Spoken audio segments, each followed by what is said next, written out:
आज आम शिखा ऑनलाइन रे रेसिडेंस सर्टिफिकेट किपरि आवेदन करा जाए एथिपाई कौन कौन डॉक्यूमेंटर आवश्यकता रही वीडियोटी को शेष पर्यंत देखिए मुझे पूरा स्टेप बाय स्टेप देखी तो आपणकर कौन कौन डॉक्यूमेंटर आवश्यक रही कौन से एक ब्राउजर खोली से टाइप करूँ ई डिस्ट्रिक्ट ओडिशा तापर देखिपे प्रथम लिंक आसडिstrict.odisha.gov.in टाइप कर सारापर ये देखिपे लॉगिन ये ऑप्शन आसूची तो ये लॉगिन रे क्लिक करूँ क्लिक कर सारापर प्रथम थर पर जदि आप ई डिस्ट्रिक्ट वेबसाइट को आसुँच तो आपन को रेजिस्ट्रेशन करा पड़ो तो ये देखिपे राइट साइड रो ऊपर कॉर्नर रे रजिस्टर रो बटन अच्छी तो रजिस्टर रे क्लिक कर सारापर आपन किसी निजर पर्सनल डिटेल्स फिलअप करने को हम जमी निजर फुल नाम ता सहित ये ईमेल आईडी आ मोबाइल नंबर आउ पासवर्ड आप निज इच्छा अनुसार क्रिएट करें तापर ये निजर स्टेट सिलेक्ट करी तापर ये कैप्चा दि जाइए कैप्चा रे क्लिक करी ये सबमिट रे क्लिक करूँ सबमिट रे क्लिक कर सारापर आपणकर आईडी पासवर्ड क्रिएट हो ऑलरेडी आईडी पासवर्ड क्रिएट करके रखी तो मुझे डायरेक्ट लॉगिन रे क्लिक करुँची ये लॉगिन आईडी निजर ईमेल आईडी साधारणतः दिखाई थाए तो आपणकर ईमेल आईडी ये एंटर करी तापर ओटीपी किंबा पासवर्ड दे आपण लॉगिन करंतु लॉगिन कर सारा पर लेफ्ट साइड रो कॉर्नर रे आपण देखि परिबे एठो मेनू बार अछि तो एठी आपणकर अप्लाई फॉर सर्विस एई जगह को आपन को जीवा पड़िबो गला पर एठी देखि परथिबे व्यू ऑल अवेलेबल सर्विस एठारे क्लिक करंतु क्लिक कर सारा पर आपणकर अनेक गुड़िया सर्विस अछि एठी देखि परथिबे अनेक पेज मध्य एथिर अछि तो आपन को ये गोटे जगार income certificate resident certificate EWS हो कि अनेक सर्टिफिकेट अच्छी जोटा आपड़ यू अप्लाई करें तो ये आज आम रेसिडेंट सर्टिफिकेट अप्लाई करवा तो ये मुझे सर्च देखिपे ये सर्च रे क्लिक करी रेसिडेंट जमी टाइप करी तो ये रेसिडेंट ऑप्शन अच्छी ये देखिपे ये 3 नंबर ऑप्शन रेसिडेंट सर्टिफिकेट ये क्लिक करा पड़ो क्लिक कर सारापर ये गोटे फॉर्म आप सामने खोली तो मुझे कही रखुच्छी आपको सिंपली कौन कौन डॉक्यूमेंटर आवश्यक तो आपन को आपण जमीर पट्टा किंबा घर बारी पट्टा जेकोसी गोटे पट्टा दबा पड़ो जो मौजारे आपण घर मौजा कहले जो ग्राम आपण घर से ग्राम एठी आपन को पट्टा दबा पड़ो तो पट्टा आपन दिंतु कौ गाँव ना निजे जो गाँव में बासिंदा अच्छा से गाँव पट्टा दिंतु बेटर हम तापर डॉक्यूमेंट आपंकर कौन कौन दरकार ना जदि पट्टा आपणकर जेजे ना अच्छी ये देखिपे मुझे फोटो देती तो जदि आपन जेजे ना जदि पट्टा अच्छी तो आपन निज ना अप्लाई कर तो फास्ट निजर आधार दबा पड़ो तापर बापांकर आधार दबा पड़ो सिठी जेजे ना ऑटोमेटिक डिक्लेयर हो कहीं पट्टार जो जेजे ना अच्छी तो सेटा को आमर फैमिली रिलेशन देखा फास्ट बापांकर भी आधार कार्ड दबा पड़ो जदि जेजेंकर बापा ना अच्छी तो जेजेंकर कौन गोटे डॉक्यूमेंट दबा पड़ो तो डॉक्यूमेंट रे कौन कौन आम देपर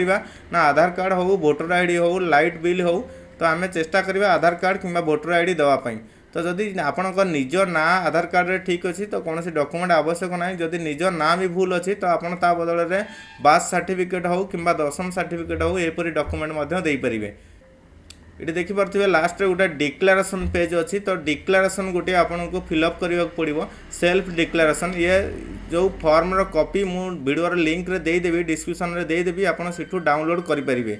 यहीपरि भाव में सेल्फ डिक्लेरेशन फिलअप कर सारापर आपन को कौन करने पड़ो ना आउ कौन डॉक्यूमेंटर आवश्यक निजर गोटे फोटो अपलोड करने पड़ो तो चलतु देखा स्टेप बाय स्टेप ये देखिपे प्रथम आपणकर श्री श्रीमती आपन कौन से अपलोड करने पड़ो से सिलेक्ट करूँ सिलेक्ट कर सारापर ये निजर फोटो को सिलेक्ट करूँ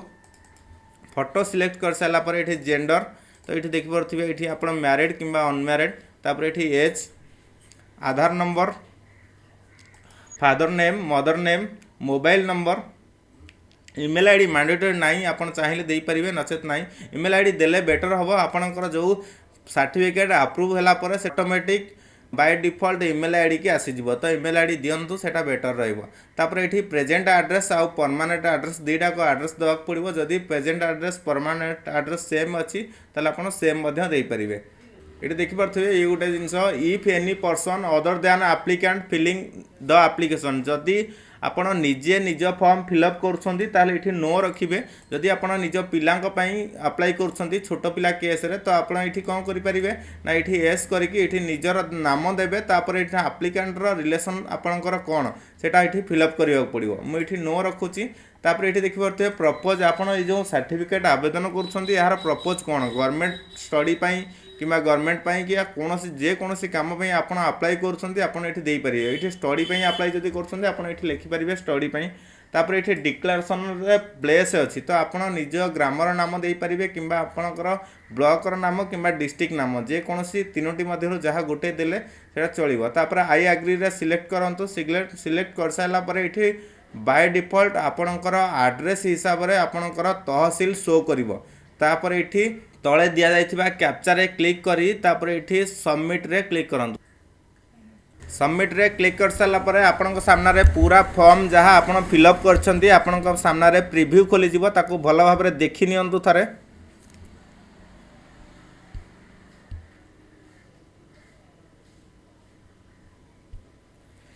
तलू को जाई अटैच आनेक्सर रे क्लिक करंतु। इठी देखि परथिबे आपन को डॉक्यूमेंट अपलोड करिया पड़िबो तो इठी डॉक्यूमेंट टू अटैच्ड इठी कॉपी ऑफ आरआर ता माने आमे जो पटा स्कैन करी रखिथिले किंबा जो डाउनलोड करी रखिथिले तो सेटा को इठी अपलोड करिया पड़िबो।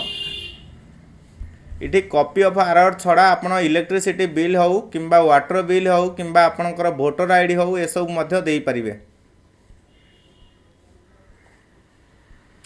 तापर अदर डॉक्यूमेंट रे जेकोसी आपनकर निज आधार आपनकर बापा आधार ता सहित सेल्फ डिक्लेरेशन गोटे रे अटैचमेंट करके अपलोड करने को हम। सेव आनेक्सर रे क्लिक करंतु। क्लिक कर सारा पर फाइनल प्रिव्यू आपन थरे देखि नियंतु ठीक से।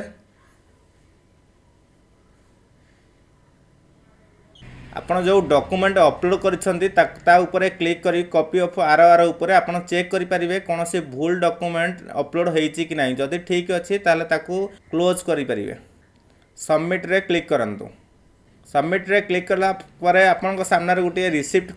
ओपन हम तो सेटा को आपन पीडीएफ रे डाउनलोड करि परिबे। एक्सपोर्ट टू पीडीएफ रे जतबे क्लिक करिवे तो आपनकर पीडीएफ रे डाउनलोड हो जिवो। डाउनलोड हो गला परे आपन को गोटे एप्लिकेशन रो रेसिडेंट नंबर जनरेट हो जिवो तो से रेसिडेंट नंबर आपन नोट करी रखंतु। आशा करूँ आपण मानकू ए वीडियो भल लागिथिबो। जदि प्रथम थर पई हम चैनल को आस्तंती ताले सब्सक्राइब करंतु और बेल आइकन रे क्लिक करी ऑल नोटिफिकेशन को ऑन करंतु। Thank you.